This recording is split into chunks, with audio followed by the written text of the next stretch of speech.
সবাইকে ICT corner YouTube channel থেকে আরেকটি শিক্ষামূলক আপডেট ভিডিওতে স্বাগতম জানাচ্ছি।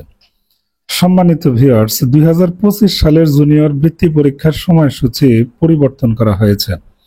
আপনারা এর আগের যে সময়সূচিটা দেখেছিলেন, ঠিক আগের সময়সূচিতে বৃত্তি পরীক্ষা 21 ডিসেম্বর থেকে অনুষ্ঠিত হওয়ার কথা ছিল। 21, 22, 23, 24 মূলত এই 4টা ডেট ফিক্স ছিল।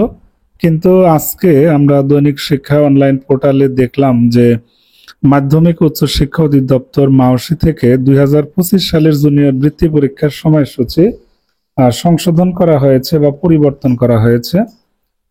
পরিবর্তিত সময়সূচি অনুযায়ী বৃত্তি পরীক্ষা অনুষ্ঠিত হবে 28 ডিসেম্বর থেকে, অর্থাৎ বাংলা পরীক্ষা অনুষ্ঠিত হবে 28 ডিসেম্বর 2025, ইংরেজি 29 ডিসেম্বর 2025 সোমবার, গণিত 30 ডিসেম্বর 2025 মঙ্গলবার, আর বিজ্ঞান এবং বাংলাদেশ ও বিশ্ব পরিচয় মূলত দুইটা মিলে 50-50-100। সো এইটা অনুষ্ঠিত হবে 31 ডিসেম্বর 2025।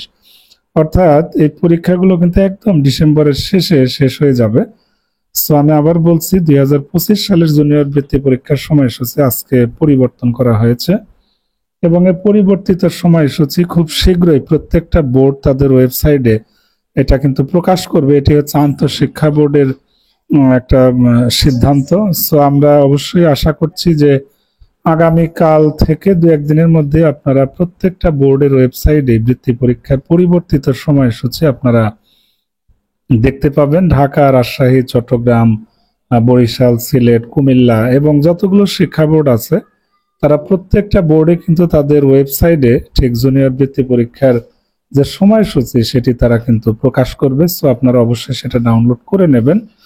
আর আমার আইসিটি কর্নার ইউটিউব চ্যানেলের অফিসিয়াল ফেসবুক ফ্যান পেজ এবং গ্রুপেও এই রুটিনটা কিন্তু দেওয়া আছে, সমস্যা নেই।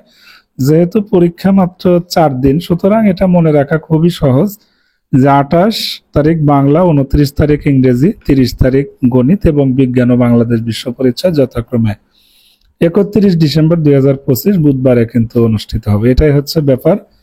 আর এখানে আগের যে নিয়ম কানুন গুলো আছে সেগুলো আগের মতোই আছে, যেমন পরীক্ষা শুরুর 30 মিনিট পূর্বে পরীক্ষার্থীকে পরীক্ষা কেন্দ্রে আসন গ্রহণ করতে হবে। এই ব্যাপারগুলো কিন্তু আগের মতোই আছে এবং আরো ওএমআর সংক্রান্ত যে নির্দেশনা এবং পরীক্ষার্থী কর্তৃক কি কি আচরণ করা যাবে না করা যাবে এবং যাবতীয় নির্দেশনা আগের মতোই থাকবে। শুধুমাত্র ঠিক সময়সূচিগুলো পরিবর্তন করা হয়েছে, এটাই হচ্ছে ব্যাপার। প্রিয় শিক্ষার্থীরা, তোমরা যারা বৃত্তি পরীক্ষা অংশগ্রহণ করতে যাচ্ছ, তোমাদের প্রত্যেককে আমার আইসিটি কর্নার ইউটিউব চ্যানেল থেকে অনেক অনেক শুভকামনা রইল। আশা করছি যেহেতু তোমরা আরো কিছুদিন সময় পাচ্ছ, সুতরাং বার্ষিক পরীক্ষার পরেই তোমাদের বেশ কিছুদিন সময় পিছিয়ে দেওয়া হয়েছে। সো আশা করছি তোমাদের পরীক্ষা অনেক ভালো হবে। ধন্যবাদ সবাইকে।